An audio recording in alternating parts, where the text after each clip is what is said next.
As Charles's reign approaches its first anniversary, it's evident that he has had a very rocky start.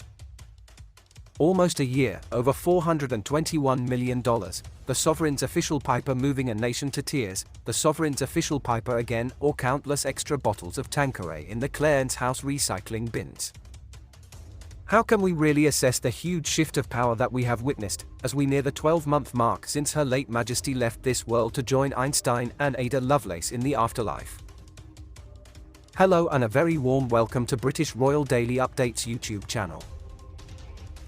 It has been 1 year since Queen Elizabeth's son and eternal palace trainee became King Charles III, since the watercolourist who read Jung became the 40th monarch crowned in Westminster Abbey. But now that the festive decorations have been stored away and the cans of souvenir shortbread consumed, the question is, how well is the king performing? The outlook? A D for being a dud, or for being a disappointment. Sure, 59% of Brits think he is doing a fine job of staying on the throne and not falling off. Also, he and wife Queen Camilla have received a much warmer and more positive welcome than anticipated from the school children and suburban entrepreneurs who are the mainstay of royal visits. However, the cheerful, crowd-pleasing charisma we have seen from His Majesty conceals the failures that he is hiding at home, like a bunch of poorly concealed Mrs. Rochesters in the attic who have somehow found some matches. It's hard to know where to begin here. The fact that Buckingham Palace is still mired in more family drama than a Coronation Street wedding. The persistent shadow of a civil sexual abuse lawsuit. A mysteriously closed corruption investigation into money for honors. A restless, nervous Commonwealth making more noise about republicanism. An aging, increasingly frail-looking royal staff. Or the fact that Charles has reportedly realized that he is only going to be a placeholder for son Prince William. Let's start with the most glaring and troublesome issue, the Spares, the duo who have given the House of Windsor more trouble than the emergence of sound films and the rise of Nazism. The top contender here is Prince Andrew, Duke of York and titled piece of driftwood, who is currently having a luxurious vacation at the royal family's private Scottish estate, Balmoral, for years after the death of his friend, sex trafficker Jeffrey Epstein. Never before has a king's son, and now brother, been accused of sexually abusing a teenager, an accusation he has vehemently denied, and never before has a high-ranking member of the British monarchy paid out what some reports have suggested was up to $23 million to settle such claims. While Andrew has never been accused of any crime, nor has there ever been any hint that he might be, his refusal to cooperate with the FBI, his arrogant, inflated TV interview showing no compassion for the countless number of women exploited by his buddy but plenty for himself, and the fact that he visited New York to see Ol Epstein after the financier had landed on the sex offenders list is utterly incriminating stuff. However, no one should think that l'affaire Andrew is over and done with, and that Buckingham Palace should be exhaling any huge smoked salmon sandwich smoke-filled huge sighs of relief.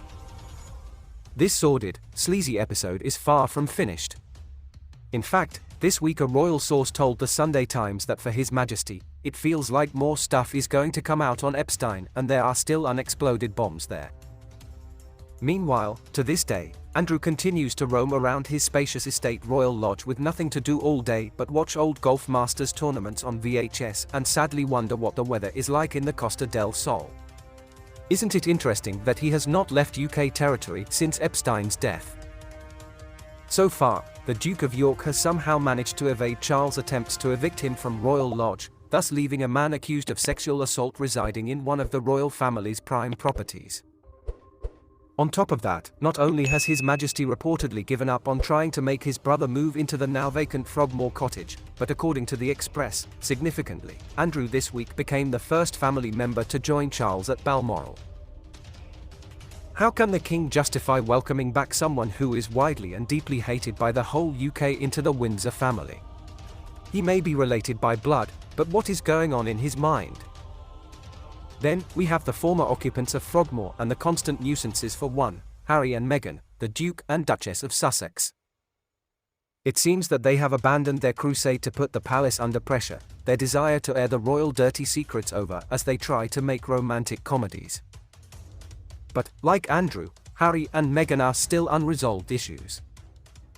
The king's approach seems to be to do everything, or almost everything, in his power to distance the royal family from the separatist rebels from Montecito, having kicked them out of Frogmore this year, put Harry in the third row at His Majesty's coronation, and finally removed their Her Royal Highness titles from the firm's official website.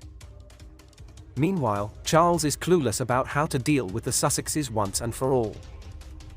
There have been rumors that the Duchess of Sussex might write her own memoir, and there is still a huge question mark over whether they will be able to sustain themselves given that their only successful commercial ventures, so far, have been those that target the Crown Inc. Again, the king seems helpless and out of ideas about how to fix this mess. Next on the agenda, a bit of corruption. In 2021, The Times revealed a series of shocking stories about the then Prince of Wales charities, claiming that his longtime assistant Michael Fawcett had asked for money to support the royals' charities in exchange for an honor for a Saudi businessman. This week, the Metropolitan Police quietly closed the case, causing critics to have a minor meltdown.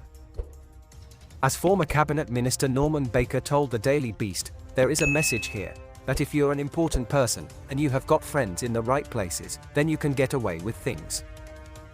To be fair, the king has never been accused of any wrongdoing, but good lord, this is all a bad image. Tired? Needing a short break and a refreshing cup of oolong? Imagine how His Majesty must be feeling, because we have not even mentioned the bigger existential questions that Charles has shown zero interest in addressing. For instance, it is clear as day that they are running low on active members of the royal family. Out of the 11 Windsors who are still working hard for the crown, only 4 are younger than 70, and there won't be any new additions to their ranks for at least 15 years, unless Prince George takes on the royal duties around the same time as his father did. And as it stands, William and Kate, the Prince and Princess of Wales, only became full-time working royals in 2017.